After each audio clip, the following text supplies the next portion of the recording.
does have something to do with it, so. So, yes, I read this in an English class, and I wrote a paper on it. I think I wrote mine, it's been like 5 years, 5 or 6, it feels old, since I've written about it, but I kind of talked about how the monster was human, despite the fact that they were a monster. Yes, and so if you don't really know much about this book was written by Mary Shelley. She spent the summer with some of her friends, and it was the summer, I think it was Mount Vesuvius exploded. So I think it was Mount Vesuvius, it could have been a different volcano. It was like the gray summer, the dark summer, the summer with no light or whatever, because the volcano exploded, and ash and smoke covered the sky for the whole summer that year. And so she was on vacation. I think, correct me if I'm wrong, I could be wrong, like some of the details could be a little off, but she was on vacation, and then everyone she was on vacation with, they all wrote ghost stories or like scary stories because it was scary outside, I think. Anyways, and Mary Shelley wrote Frankenstein, and 2 years later it got published in 1818. She wrote it in 1816. And there's been a lot of speculation that her husband, well, her second husband, Percy Shelley, because he was an author and a poet, mostly a poet, but in some fiction, I believe, that he wrote it, and there's still a lot of speculation of how much he actually helped write it, but I think she did it herself. Anyways, when you open up my copy, there's a picture of Mary Wollstonecraft Shelley. That's what she looks like. It's not the greatest picture ever, but so be it. So I have the 3rd edition, edited by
and decide whether you would prefer educating your niece yourself to her being brought up by a stepmother.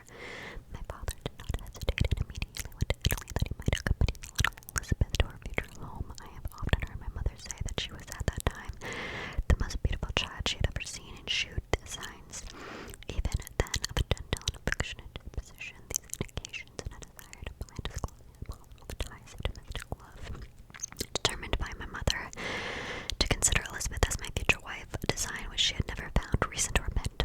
From this time, Elizabeth Levinson became my playfellow, and as we called her my friend, she became good-tempered, gay, and playful at summer and sick. Though she was lively and animated, her feelings were strong and deep, and her disposition uncomfortably affectionate. No one could but her enjoy liberty, and no one could submit with more grace than she did to constraint and caprice. Her imagination was luxuriant, yet her capability of application was great. Her person was the image of her mind. Her hazel eyes, although as lively as a bird's, possessed an attractive softness. Her figure was light and airy, and though capable of enduring great fatigue, she appeared the most fragile creature in the world. While I admired her understanding and fancy, I loved to attend on her, as I should on a favorite animal. I never saw so much grace, both of a person and mind united, to so little pretension. Everyone adored Elizabeth. If the servants had any request to make, it was always through intersections. We were strangers to any species of disunion and dispute, for although there was a right dissimulate in her characters, there was an harmony in that very dissimulate. I was more calm and philosophical than my companion, yet my temper was not so yielding. My application was of longer endurance, but it was not so severe